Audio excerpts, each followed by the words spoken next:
Hello and welcome to Chahal academy और ancient history की series में आपका फिर से स्वागत है, जहां पे हम लोग एनसीईआरटी और आर एस शर्मा की बुक को कंपाइल करके इन क्लासेस को कंप्लीट कर रहे हैं, यानी made easy, ancient history made easy में आज हम जिस टॉपिक के बारे में बात करने जा रहे हैं वो टॉपिक है मेगालिथिक। आप सब जानते होंगे कि जब हम साउथ इंडिया की हिस्ट्री को जानने की कोशिश करते हैं तो इसकी शुरुआत जो होती है वो स्टोन एज से होती है, जिसको मेगालिथिक कहा गया है। और उसके बाद हम लोग पढ़ते हैं संगम एज। जैसे नॉर्दर्न इंडिया को जानने के लिए हम लोग स्टोन एज से, फिर हम लोग हड़प्पा और फिर हम वैदिक काल में आते हैं। इसी तरीके से हमें ये जानना पड़ेगा कि आखिर साउथ इंडिया के अंदर किस तरीके से विलेज बने, वहाँ पे किस प्रकार की इकोनॉमी थी और किस तरीके का रिलीजन था, और लोग क्राफ्ट में क्या क्या काम करते थे। इस पूरे टॉपिक में मैं आज आपको कंप्लीट इंफॉर्मेशन देने वाला हूं कि आखिर साउथ इंडिया की इंफॉर्मेशन हमें कैसे मिलती है और आखिर क्या ऐसे शब्दों का इस्तेमाल किया गया आर एस शर्मा में, जहां पे हमें यह पता चलता है कि साउथ इंडिया को डेवलप करने के पीछे नॉर्थ इंडिया का बहुत बड़ा रोल था। आखिर कौन से वो लोग थे जिन्होंने साउथ इंडिया जाके नॉर्थ इंडिया से निकल के साउथ इंडिया के लोगों को एक बहुत ही एक कल्चरल और एक रिलीजियस इन्फ्लुएंस के तौर पे बदला है। आज इन सारी चीजों के ऊपर बात होगी और साथ में ही हम देखेंगे कि PYQ और साथ में मेंस का क्वेश्चन मेगालिथिकल कल्चर से कैसा आया है। स्टार्ट करने से पहले आपको बताना चाहता हूं कि जब हम इस पर्टिकुलर टॉपिक की वेटेज देखते हैं तो ज्यादातर सवाल हमें यहां पे सिर्फ प्रीलिम्स में देखने को मिलते हैं और ज्यादातर क्वेश्चन जो आते हैं वो साइड बेस्ड ही आते हैं। आप पीवीआई क्वेश्चंस को देखा करें ताकि आपको ये पता चले कि इस टॉपिक में आपको कितना पढ़ना है। और वही बात, प्लीज काइंडली माइंड मैप बनाते जाइएगा ताकि आपको रिवीजन के टाइम पे बहुत इजी लगेगा। आज इस टॉपिक को हम थोड़ा सा फिगर से जानने की कोशिश करेंगे और लोकेशन भी देखेंगे। सबसे पहली बात आती है कि आखिर साउथ इंडिया का ये जो पूरा कल्चर बना, इसके पीछे कौन से लोग थे, अगर कहाँ से आए थे लोग और किस तरीके के धर्म में और किस तरीके की एग्रीकल्चर एक्टिविटीज में वो इन्वॉल्व थे, ताकि हम कंपैरिजन कर पाएं कि आखिर साउथ और नॉर्थ इंडिया में किस तरीके का कल्चर चल रहा था। इन सारी चीजों को जानने के लिए एक शब्द दिया गया जिसे मेगालिथिक कहा गया। अगर इस टर्म को हम थोड़ा सा और डिफाइन करें तो मेगा मतलब ग्रेट, लिथिक मतलब स्टोन। अब ये ग्रेट स्टोन क्या होता है, आज पूरे टॉपिक में हम इन्हीं ग्रेट स्टोन के बारे में पढ़ने जा रहे हैं। सबसे पहले आप ये समझ लीजिए, जब हम ग्रेट स्टोन कह रहे हैं तो साउथ इंडिया की ओर अगर आप जाते हैं और आपको कोई बहुत बड़ा पत्थर देखने को मिलता है, इसका यह मतलब नहीं कि वो मेगालिथिक पत्थर है। आप ये कह सकते हैं कि वो अगर उस एलिजिबिलिटी क्राइटेरिया में फॉल होता है या अगर वो सारी चीजें पूरी होती हैं तभी उसको मेगालिथिकल कहा जा सकता है। अब सवाल ये है कि हम किस पत्थर को मेगालिथिकल कह सकते हैं। तो इसमें सबसे इंपॉर्टेंट चीज है कि क्या वो पत्थर बरियल का पार्ट है और किस शेप में है, तो उसका नाम भी अलग होगा। यानी ये बात तय हो गई कि अगर उस पत्थर के इर्द गिर्द में या नीचे की ओर जो डिग करके डाला गया है, अगर वहां पे हमें बरियल मिलती है तो वो पत्थर रिलीजियस तौर पे इंपॉर्टेंट होगा और वो बरियल में या मेगालिथिकल में कंसीडर किया जाएगा। और सवाल अब ये आता है कि अगर सर वहां पे बरियल ना हो तो फिर ये हीरो स्टोन में कन्वर्ट हो जाएगा। तो आज सबसे पहले हम ये देखते हैं कि ये शब्द जो लिया गया है ये मेगालिथिक है। ये एक ग्रीक वर्ड से लिया गया है बेटा, आपकी एनसीईआरटी में ये मेंशन है, जिसका मतलब होता है ग्रेट, बड़े बड़े पत्थर, ग्रेट जिसकी कोई इंपॉर्टेंस रखी गई हो। आप याद करिए कि इसकी जानकारी हमें साउथ इंडिया की संगम लिटरेचर से भी मिलती है और इसके ऊपर यूपीएससी प्रीलिम्स क्वेश्चन भी बना चुका है। सबसे पहले देखते हैं कि क्या होते हैं ये पत्थर। लार्ज स्टोन्स में बड़े बड़े पत्थर, और उनका अगर शेप देखेंगे तो एक ग्रेव यार्ड जो होता है उस शेप में अगर आपको दिखता है तो हम कंसिडर कर लेते हैं कि ये एक मेगालिथिकल स्टोन एज का पीरियड का एक पत्थर है। अब शेप के हिसाब से ये क्लास 6 की एनसीईआरटी का मैप है, यहां पे अलग अलग साइड्स दी गई हैं कि किस साइड में। तो मैंने आपको कहा था कि सबसे इंपॉर्टेंट होगा आपके लिए यूपीएससी जब पूछता है कि आपको साइड बतानी है और यहां पे मेंशन किया गया है कि मेगालिथिकल साइट्स आपको कहां, जैसे आप साउथ की ओर देखेंगे तो ये ब्रह्मगिरी के अंदर दिखाता है, यहाँ पे हम लोगों को पत्थर मिले होंगे पर्टिकुलरली जो मेगालिथिकल से। यहां आप मेंशन करिए, देखिए Adichanallur which is very important site. अब यहां पे यूपीएससी आपसे पूछता कि इन साइट्स के बारे में बताइए आपको क्या मिला। तो इन साइट्स को पढ़ने के बाद हम लोग ये कह सकते हैं कि मेगालिथिकल कल्चर ओवरलैप कर रहा है with the ending phase of the neo and chalcolithical culture. यानी जब हमारे नॉर्थ में ये पीरियड चल रहा था तो साउथ में इस तरीके हो सकता है, वेरी करेगा। लेकिन इंपॉर्टेंट चीज अगर आप देखेंगे तो मेगालिथिकल कल्चर में यानी साउथ इंडिया के लोगों के बारे में अलग अलग राय रखी जाती है। इस पीरियड के बारे में ये अभी तक क्लियर नहीं है कि ये लोग कहां से आए, हर एक राय अलग रखता है। बट इंपॉर्टेंटली हम लोगों को कहां पे जाना है कि हम मानते ये हैं कि इनका जो सबसे ज्यादा जो एरिया इन्होंने कैप्चर किया था, जहां पे ये सबसे ज्यादा रहते थे, आप देखेंगे तो इस एरिया के नीचे यानी इन्होंने डेक्कन का specially south of the river Godavari area को सबसे ज्यादा कंट्रोल किया है। यानी यहां पे अगर हम जाएंगे तो हम लोगों को मेगालिथिकल कल्चर के बहुत ज्यादा स्टोन्स मिलेंगे। वहीं पे नॉर्थ में अगर हम जाते हैं तो फिर वही नियोलिथिकल पीरियड जो हम ऑलरेडी कर चुके हैं।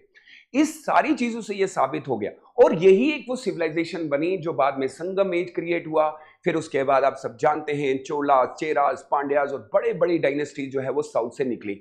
साथ में ही अगर हम देखें तो सबसे बड़े मेगालिथिकल कल्चर जो रिपोर्ट किए गए वो नॉर्थ इंडिया से भी कुछ हैं, सेंट्रल इंडिया से भी कुछ हैं और वेस्टर्न इंडिया से भी कुछ हैं। ये सारी साइट्स हैं जो आप मेंशन करेंगे। सी साइट्स आर फैक्चुअल, वो आपको लिखनी पड़ेंगे। एंड आई रिक्वेस्ट यू कि आप क्लास 6 की एनसीईआरटी का वो मैप देखेंगे, बहुत ही इजीली आपको ये साइट्स याद होने वाली हैं और साइट्स आर इंपॉर्टेंट। और अगर उसमें कोई करंट अफेयर में हाल फिलहाल में ही कोई ऐसी साइट जो है वो न्यूज में है, जैसे 2024 के पेपर में हुआ कि अचानक से एक साइट आ जाती है जो रिसेंटली न्यूज में थी, तो ये सारी चीजें आपको याद करेंगी। ये आपके 2 मार्क्स आपके हाथ में हैं।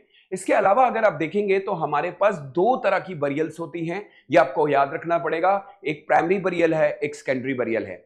फर्क आपको सिर्फ ये देखने को मिलेगा कि वो बरियल जिसमें कंप्लीट स्केलेटन आपको मिला, एक वो बरियल जिसमें कंप्लीट स्केलेटन नहीं मिला, एक वो बरियल जिसमें हम लोगों को काफी सारे मटेरियल्स यानी कि टेराकोटा सरकोफेगस कहा जाता है कि आपको पूरा ताबूत टाइप का मिला है और उसके साथ ही एडिशनल मटेरियल भी मिला। वहीं पे सेकेंडरी बरियल्स में देखेंगे तो डेड्स को डाल दिया गया है, पिट खोदा गया है और कुछ स्टोन सर्कल्स मार्क किए गए हैं। तो हम ये मानते हैं कि मेगालिथिकल में या तो आपको प्राइमरी बरियल्स मिलेंगे या फिर आपको सेकेंडरी बरियल्स भी मिलेंगे। अब आपको ऑब्जर्व करना है इस पिक्चर को ताकि आपको थोड़ा सा याद रहे। एग्जाम में अक्सर हम लोगों को उनके कल्चर और स्ट्रक्चर के बारे में जो सवाल पूछा जाता है, जैसे एक हमारे पास है रॉक कट केव, एक हमारे पास है हेड स्टोन। आप देखेंगे पूरा स्टोन का हेड बना हुआ है, डॉल्मेन पेंटिंग की गई है। उसके अलावा अगर आप देखेंगे तो मिनहर्स, ये सारी चीजें। अब सवाल ये बनता है कि सर अगर ये एक ही धर्म को फॉलो करते थे तो आखिर इतनी अलग अलग चीजें कैसे बन गई? तो इसके लिए आपको आर्य शर्मा पढ़ना पड़ेगा। हम ये मानते हैं कि मेगालिथिकल कल्चर के लोग रिलीजन के ऊपर बिलीव तो करते थे, लेकिन हो सकता है, क्योंकि कोई रिटन डॉक्यूमेंट तो नहीं है, लेकिन हो सकता है कि हर एक ट्राइब का एक अपना एक सेगमेंट ऑफ कल्चर के तौर पे जियोग्राफिकल लोकेशन के आधार पे चेंज आई होगी। या आप ये कह सकते हैं कि हो सकता है सेक्टिज्म के तौर पे अलग अलग लोग अलग अलग तरीके से, लेकिन सब जगहों पे एक चीज तो कॉमन है, बरियल्स है। सो इस बात से ये साबित होता है कि एक आर्ट जो झलक के दिखा हम लोगों को, उसी आर्ट के बारे में आज हम पढ़ने जा रहे हैं। अब आप देखिए जो भी आपको पढ़ाया जा रहा है उसके ऊपर हम लोगों के ऑब्जेक्ट्स इंपॉर्टेंट है। मैंने हड़प्पन सिविलाइजेशन में आपको यह बताया भी था कि हम जब भी किसी सिविलाइजेशन या किसी पर्टिकुलर एरिया के बारे में पढ़ते हैं तो हमारे लिए ऑब्जेक्ट्स बहुत ज्यादा इंपॉर्टेंट होते हैं और सारा कल्चर उसी के इर्द गिर्द में घूमता है। तो हमने क्या काम किया कि इन बरियल्स को पूरी तरीके से खोल दिया और फिर देखा कि आखिर इनको कोई मटेरियल साथ तो नहीं दिया गया है, इनके पास कौन से बर्तन थे, किस कलर के कपड़े, ये सारी चीजें पढ़ी और फिर हमें जानकारी मिली कि मेगालिथिकल कल्चर के लोग किस तरीके की जिंदगी जी रहे थे। अब यहां पे देखिए तो हम इसको 8 सेगमेंट में डिवाइड कर सकते हैं। सिंपल याद रखना है, रॉक कट केव हो सकता है, हुड स्टोन के तौर पे हो सकता है, डॉल्मेन के तौर पे हो सकता है, स्टोन सर्कल के तौर पे हो सकता है, कैरियन सर्कल हो सकता है, पिट बेरियल्स हो सकता है और बैरोज भी हो सकता है। कमाल तो यह है कि एनसीईआरटी में यह भी मेंशन किया गया है कि इस तरीके का कल्चर हम लोगों को अफ्रीका में भी देखने को मिला, कुछ इस तरीका कल्चर हम लोगों को स्विट्जरलैंड में भी देखने को मिला। लेकिन यह कहना थोड़ा सा मुश्किल होगा कि क्या इनका कोई कनेक्शन उनके साथ था। अभी तक ये कोई क्लियर कट इंफॉर्मेशन हमारे पास नहीं है। लेकिन अगर मैं थोड़ी सी इमेज आपको दिखाऊं तो आपको दिख रहा होगा कि एक रॉक कट बरियल्स बना हुआ है। जी हां, ये रॉक कट बरियल्स आप देखिए तो आपको एक चैम्बर दिख रहे होंगे। इन चैम्बर के अंदर अलग अलग लोगों को डाला गया है। अब सवाल जो यूपीएससी पूछता है वो ये है कि आप देखिए एक सेंटर पिलर दिख रहा है, विदाउट पिलर भी हो सकता है, डीप ओपनिंग हो सकता है, यानी कि आप जाएंगे तो नीचे की ओर दिखेगा, मल्टी चैम्बर भी दिख रहा है। और इस तरीके की केव्स और इस तरीके की हम लोगों को बरियल्स मामल्लापुरम नियर मद्रास में मिली और उसके अलावा केरला में। अब आप सोचिए कि यूपीएससी आपसे क्या पूछेगा। तो यहां पे इस तरीके का सवाल बन सकता है कि क्या रॉक कट के बरियल्स के अंदर विदाउट पिलर हो सकता है या नहीं हो सकता, या फिर साइड्स पूछ सकता है। तो आपको कोशिश करनी है अपनी बुक के अंदर वो जो इमेज है उसको बहुत अच्छे से देखें और उसको याद करें, क्योंकि फैक्चुअल चीजें आपको ऐसे ही याद करनी पड़ेंगी। इसके अलावा अगर आप देखेंगे तो आपको बड़ा खूबसूरत सा कच्ची सी एक इमेज दिख रही होगी, आपको ऐसा लग रहा होगा कि ये डिजाइन किया गया है, बट ऐसा नहीं है। ये एक बहुत प्यारे बरियल्स हैं। आज भी आप इन ऐसे बरियल्स को देख पाएंगे। बहुत ही अच्छा जैसा आपको एक टोपी कला, अगर आप देखेंगे तो हुड स्टोन जिसको काड़ी कुल्लू और केप स्टोन को यानी कि टोपी कलास कहा जाता है। ये टर्म आपके लिए बहुत इंपॉर्टेंट है, अक्सर यूपीएससी प्रीलिम्स के एग्जाम में इस तरीके के टर्म पूछ चुका है। तो आपको भी इन टर्म्स को याद करना पड़ेगा और अपनी मेंस की आंसर राइटिंग में डालना पड़ेगा। सबसे पहले देखते हैं कि हुड स्टोन में ये डोम शेप होता है, इसमें नो चैम्बर्स और इसमें एशेस क्रिएट्स करके जमा करके वो डाल दिए जाते हैं। याद रखिएगा, no chambers, very very important. और टोपी कला में हम लोगों को मालावर और कोची एरिया में देखने को मिला है। इसके अलावा हमारे पास है मिनहिर, देखिएगा बहुत बड़ा पत्थर आपको दिख रहा है, लेकिन ये थोड़ा सा डिफरेंट है। ये मोनोलिथिकल पिलर होगा, ये ड्रेस हो सकता है और नहीं भी हो सकता। इसके अलावा अगर आप देखेंगे तो इसके बारे में तमिल लिटरेचर बुक के अंदर मेंशन किया गया है। Now book is important here prelims examination के लिए। ये केरला, बरेली, रायचूर, गुलबर्गा, इधर मेघालय में हमें इस तरीके के पत्थर देखने को मिले। याद रखिएगा कि मिनहिर्स के बारे में ये क्लियर है कि यहां पे इसके नीचे आपको बरियल नहीं मिली, इसीलिए हम ये मान सकते हैं कि इस तरीके के हीरो स्टोन्स भी देखने को मिले। वहीं पे अब अगर आप देखेंगे तो आपको क्या देखने को मिल रहा है कि एक पत्थर इस साइड में है, एक इधर है, एक ऊपर है, और यहाँ पे फ्रंट साइड से ये ओपन रखा गया है और पीछे जो बैक साइड है वो बिल्कुल ब्लॉक है। तो इस तरीके को हम लोग डोलमेन कहते हैं। स्क्वायर और रेक्टेंगुलर बॉक्स हो सकता है। ये हमें चिंगलापुट्टी तमिलनाडु में मिला है, केरला में मिले हैं, झारखंड में भी मिले हैं। इसके अलावा अगर आप देखेंगे तो हमारे पास कैरियन सर्कल बरियल्स भी हैं। ये डीप पिच बरियल्स होते हैं, नीचे की ओर खोदे गए होते हैं और रफली सर्कल और स्क्वायर इन शेप होते हैं। इनके नीचे हमें फर्नीचर भी देखने को मिला। Sites are here, it is Chengalpattu, Chitradurga and Gulbarga in Karnataka. Remember, आपको बार बार मैं कह रहा हूं कि sites are very very very much important. Now see, ये है आपका सर्कोफेस जो पालावरम में हमें देखने को मिला। इसके अंदर सीधा बॉडी डाल दी और फिर जमीन को खोद के उसमें डाल दिया। इस तरीके के सर्कल्स हम लोगों को साउथ आर्कोट तमिलनाडु, चिंगलापोर्ट और नॉर्थ आर्कोट यानी कि तमिलनाडु में मिला है। एक आपका पूरा स्टोन सर्कल रहेगा, सेम लाइक ये कुड़ी कला और टोपी कला जैसा होता है। ये ज्यादातर आपको नागपुर के रीजन में देखने को मिलेगा। उसके अलावा हमारे पास है पिट बरियल्स। जी हाँ, पिट बरियल्स देखिए आप, इसमें शेप जो हो सकती है या प्यूरिफॉर्म भी हो सकती है, फ्यूकीफॉर्म भी हो सकती है। यहां पे आपको ये तमिलनाडु आदि चनालूर में देखने को मिलेंगे। इसके बाद हमारे पास बैरोज हैं, ये ओपन रहते हैं। अगर आप देखेंगे यहाँ पे पीछे ब्लॉक नहीं है। अंडरग्राउंड बरियल्स हो सकते हैं, सर्कल बैरोज हो सकते हैं, लंबे हो सकते हैं। ये हसन डिस्ट्रिक्ट ऑफ कर्नाटका में देखने को मिले। अब आ जाते हैं इनके कल्चर, एग्रीकल्चर। जी हाँ, अगर एग्रीकल्चर की बात करें तो काफी सारा अच्छा एग्रीकल्चर किया है। यहाँ पे टैंक इरिगेशन का इस्तेमाल किया गया। काफी सारा पायम पाली में हमें रागी मिला है। उसके अलावा अगर आप देखेंगे राइस भी मिला है। यानी आप ये कह सकते हैं कि एग्रीकल्चर बहुत अच्छा हुआ। उसके अलावा अगर आप देखेंगे तो पैस्टोरलिज्म एंड हंटिंग भी बहुत अच्छी खासी, हमें फिश हुक भी देखने को मिला है, एरो हेड देखने को मिला।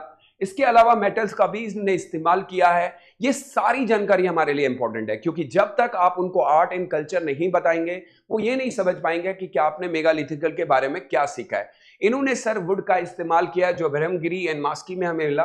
टिम्बर की कंस्ट्रक्शन ज्यादा की है। आइए जरा बात करते हैं इनका धर्म कैसा था। धर्म एनिमिज्म था, क्योंकि धर्म के बारे में क्लियर बताना बहुत मुश्किल है, लेकिन चित्रों के आधार पे हम कह सकते हैं डोमेस्टिक कैटल, शीप, गोट, टेरिकोटा फिगर एनिमल्स मिले तो हमने कहा हो सकता है। और संगम लिटरेचर की बात अगर मान लें तो स्टोन को ज्यादा पूछते थे, जिसको वेरिकल और मस्तिकल भी कहा जाता है।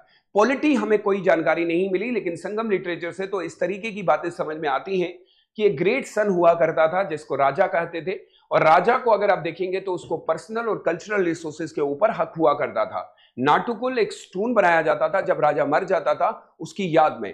तो इस तरीके से समझ में आता है कि भाई साहब ये लोग बहुत ही वेल सिविलाइज हो चुके, लेकिन अभी तक ये अर्बनाइज नहीं हुए। लेकिन कहा ऐसा जाता है कि आर्य शर्मा की बुक में मेंशन है कि तमीज कलम, यानी जब नॉर्थ के लोग साउथ की ओर गए तो उन लोगों ने उनको नई चीजें बताई। कौन से लोग गए? तो उसमें मेंशन है कि भक्ति के लोग जब रिलीजन आइडियाज लेके गए, और या ट्रेडर जो वेश्या क्लास थी बिजनेस के पर्पज से गए, तो उन लोगों को जब इंटरेक्ट किया उन लोगों के साथ तो उनका कल्चर डिफ्यूज हुआ। उस कल्चर डिफ्यूजन की वजह से ये लोगों ने फिर से अपने आप को चेंज किया, तो पीरियड बना।